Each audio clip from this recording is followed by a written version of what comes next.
Good evening everybody, it's little old me. I'm walking through a golf course. Not a particularly natural history oriented place. Golf courses are flat and barren and uniform.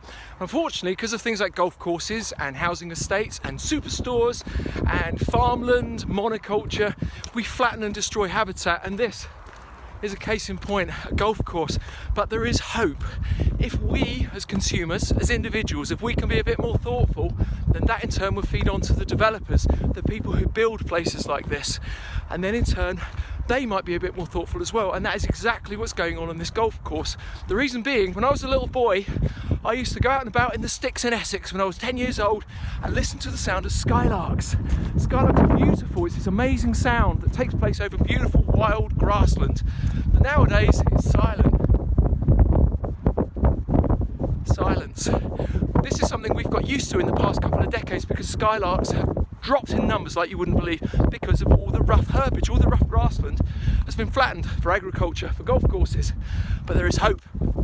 On this particular golf course, if you come with me, you'll see they're creating a space for Skylarks all over again. Come over here.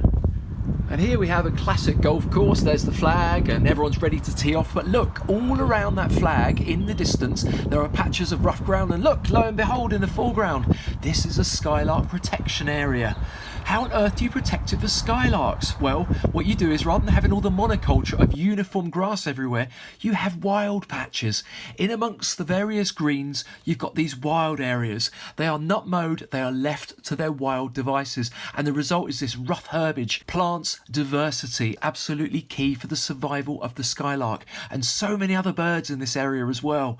As we fly along through these wild areas, you can see it's teeming with textures, with flattened areas, with open areas, sunny areas, darker, brighter areas. But most importantly, this is where the Skylark nests. It nests on the ground. It cannot nest in flattened grassy areas, which are like a lawn. They need these rough areas. This is perfect Skylark habitat. And if the golf courses all around Britain can allow a few little patches like this, then before we know it, we will have Skylarks back everywhere again. And in fact, as I look up right now, let's listen to that. That is the sound of the Skylark. If I zoom in, look. There you go, that is the culprit.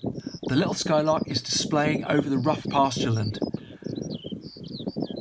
Singing his little heart out, saying, "This is my world, down there is my territory. Ladies, come and find me. I have a lovely bit of rough pasture. Come and find me. Come and see me on the ground and you can create a nest in this beautiful rough pasture." Isn't it wonderful? I'm just going to sit back and stop talking and listen to the marvels that is the Skylark.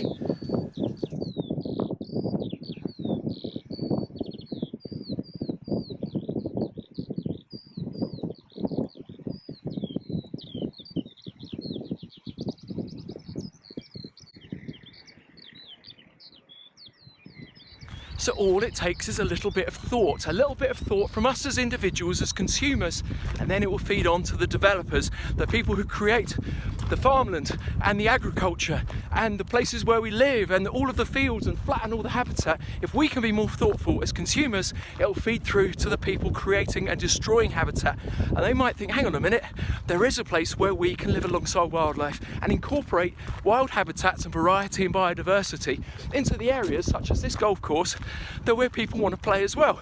So let's just be a bit more thoughtful. Let's all work together. Collectively, we can all live alongside wildlife.